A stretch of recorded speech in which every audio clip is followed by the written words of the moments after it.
Krishna hello' মাই dear friend good morning আজি তাৰিখটো 13 তাৰিখ শুক্ৰবাৰ। আমাৰ অসমবাসী ৰাঙলী বিহুৰ উৰুকা দিন। আজি ভিডিঅ'টো প্ৰথমে আপোনালোকৰ তাত প্ৰস্তুত কৰিব লৈছোঁ। সেই ৰাতিপুৱাতে এই 5টা বাজিবলৈ অলপ সময় আছে, 5টা বাজিব আৰু ইয়াৰ পৰা প্ৰস্তুত কৰিছোঁ। কিহৰ কাৰণে প্ৰস্তুত কৰিছোঁ আপোনালোকে আহি থাকক মোৰ লগত। মই আপোনালোকক লৈ গৈ আছোঁ এজোপা গছৰ ওচৰলৈ।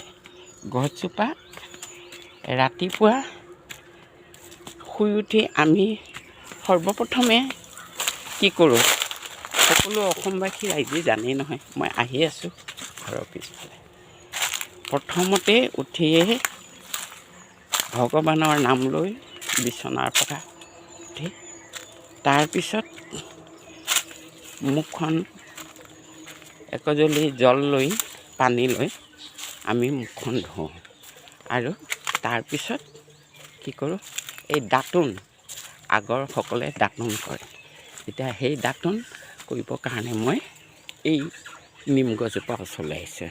এই নিম গছৰ ডাল, এইজোপা গছ ডাঙৰ হৈছে, বহুত ডাঙৰ হৈছে, ওখ হ'ল। এতিয়া আপোনালোকক দেখাবলৈ হেৰি হয়, এয়া গছ